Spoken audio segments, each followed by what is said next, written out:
So a lot of guys are claiming this in my comments as a way to say women are shallow and we might as well all just give up. First of all, couldn't find any research backing this up. But I did find these stats that show women only swipe on about 14% of men compared to men's 46%.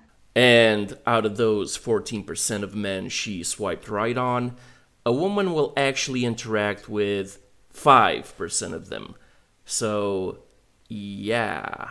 And honestly, I think that proves all of my points a little bit more. When we just have pictures but don't get to see and interact with you in real life, we just don't find you guys as attractive as you can be. One of my favorite lines I've ever written into a song is this: "Love at first sight is a Romeo creation. I only believe in love at first conversation." Oh, absolutely. But what you're forgetting to mention, sweetie, is that if a man doesn't pass the visual test, she never gives him a chance to strike up a conversation. See, that's because, although a lot of women will never admit it because it is shallow and a lot of them just love to claim moral superiority over men, the truth is, women care about men's looks just like we care about their looks. That's why this guy has to be super charming and funny to maybe, just maybe, get her to simply interact with him, while this guy only has to say, "Hey babe, come over,"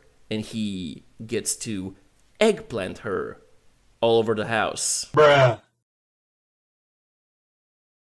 I don't know who needs to hear this right now, but we don't chase men!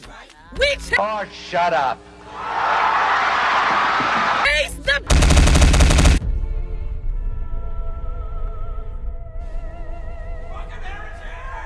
See, this is what happens when you talk back to President Reagan.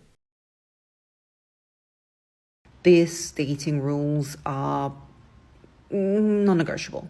Number one, you at the early stages should be dating more than one person. We as women get very attached to a certain person. We paint them with the qualities we wish them to have. We decide that somehow they have these qualities, but really it's qualities you yourself have. You should be dating and seeing the different types of dynamics you could have with people, not sleeping with them, dating them. Which means waste men's time and money without giving them anything in return. Just like a woman. That's what you should be doing. Number two, if he's not confirmed, it's not happening. No, you don't need to follow up. You don't need to follow up. You don't need to ask him if he's lost his phone, lost his life, lost his mind. If he hasn't followed up, it's not happening. You should have a value system in your head that if he doesn't follow up on a Thursday or say where it is or what we're doing, like, yep, we're going on Friday, it's going to be here. You don't need to text, oh, is it still on? It's not on. It's not on. Make your own plans. And if he turns up last minute, do not go on that date. Which means be flaky for no reason, even though he is in fact following through with the original date plans. Last but not least, we're not asking men, what are we? We are not asking men, what are we and where is this relationship going? Sweetie, that relationship is going down the toilet, because these quote-unquote dating rules of yours, all they're gonna do is keep women constantly single. See, while you're busy acting uninterested and flaky and constantly showing him that he has competition from other men, he's just gonna find another woman who isn't uninterested and flaky, while the uninterested and flaky woman usually ends up like this.